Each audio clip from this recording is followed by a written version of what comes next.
PCC chief Deepak Baij ने पत्रकारों से चर्चा के दौरान कई मुद्दों को लेकर कहा, जिसमें उन्होंने ग्रामीण क्षेत्र में आदिवासियों की सुरक्षा को लेकर कहा कि सरकार चाहे कितने भी दावे क्यों ना कर ले, मगर अंदरूनी क्षेत्रों में हमारे आदिवासी आज भी सुरक्षित नहीं हैं।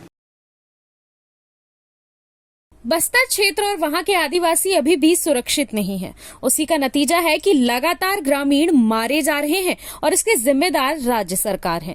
सीडी कांड के सुनवाई को लेकर उन्होंने कहा कि सीडी कांड की सुनवाई जो पहले राज्य और प्रदेश से बाहर हो रही थी, अब शायद प्रदेश के अंदर हो रही है। न्यायालय की एक प्रक्रिया है, जो भी तथ्य होगा हमारे पक्ष से उसे मजबूती से रखेंगे।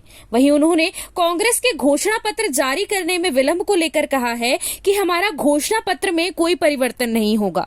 जो हमारा घोषणा पत्र है वो पहले से तैयार था और वो आज भी रेडी है। कल हम सब घोषणा पत्र का लॉन्च प्रदेश में करेंगे। आज हम लोगों का घोषणा पत्र जारी करने का था, लेकिन किसी कारणवश हम लोगों ने स्थगित कर दिया और कल उचित समय पे पूरे प्रदेश में घोषणा पत्र कांग्रेस कमेटी जारी करेगी। देखिए, अभी भी सरकार चाहे कितनी भी दावा कर ले, अंदरूनी क्षेत्रों में हमारे आदिवासी और ग्रामीण अभी भी सुरक्षित नहीं है और कहीं ना कहीं मैं समझता हूँ रुकना चाहिए। और अभी भी बस्तर क्षेत्र, वहाँ के आदिवासी सुरक्षित अभी भी नहीं है। उसी का नतीजा है कि लगातार मारे जा रहे हैं। इसकी जिम्मेदार राज्य सरकार।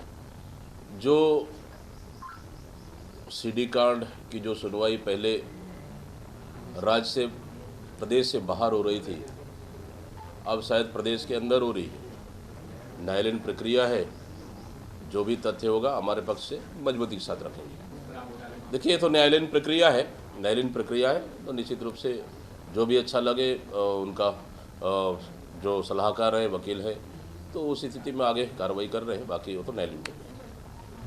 कल भारतीय जनता पार्टी की घोषणा पत्र आया। घोषणा पत्र को देखेंगे तो पूरी तरह से ढकोसला और झूठ का पुलिंदा है। पहले ये विधानसभा में मोदी गारंटी के नाम से चुनाव में जाते हैं। मोदी गारंटी पूरा हुआ नहीं। मोदी गारंटी पूरी तरह से फेल हो चुकी है। मोदी गारंटी वेंटिलेटर पे चला गया, 1 साल हो गया। लेकिन अब नगरीय निकाय चुनाव में जनता को ठगने के लिए नया तरकीब निकाला है और वो तरकीब है अटल विश्वास पत्र। जब अटल जी प्रधानमंत्री थे उस पर विश्वास तो किए नहीं, अब अटल विश्वास पत्र निकाले। मैं पूछना चाहता हूं भारतीय जनता पार्टी से कि मोदी गारंटी का क्या हुआ? क्या मोदी गारंटी पे भरोसा नहीं है क्या कि अटल विश्वास पत्र निकालना पड़ा?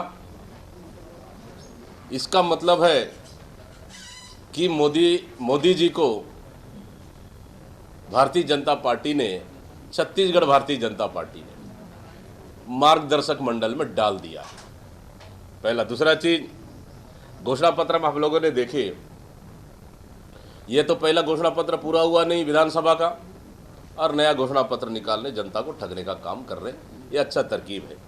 भाजपा सरकार गरीबों को मकान बनाने से रोकने के लिए और उनको सपनों को तोड़ने के लिए इन्होंने जो हमारी सरकार में 5 डिसमिल तक का रजिस्ट्री मुक्त कर दिया था, ताकि गरीब और मध्यम परिवार शहरी क्षेत्रों में या ग्रामीण क्षेत्रों में अपनी मकान आवास बनाने के लिए 5 डिसमिल तक रजिस्ट्री करा सके। लेकिन भारतीय जनता पार्टी की सरकार ने उक्त रजिस्ट्री, 5 डिसमिल रजिस्ट्री को भी कैंसिल करने के लिए और रोकने के लिए पूरी तरह से तैयार है। और जैसे ही नगरीय निकाय चुनाव समाप्त होगा तो गरीबों के लिए और मध्यम परिवार के लिए जो 5 डिसमिल रजिस्ट्री हमारी सरकार में थी, उसको रोकने के लिए तैयारी की। और साथ ही 5 मतलब इस तरह से रजिस्ट्री को रोकने के लिए जैसे षड्यंत्र कर रही है, निश्चित रूप से इसका कांग्रेस विरोध करती है। सीसीएन शार्क न्यूज के लिए ब्यूरो रिपोर्ट।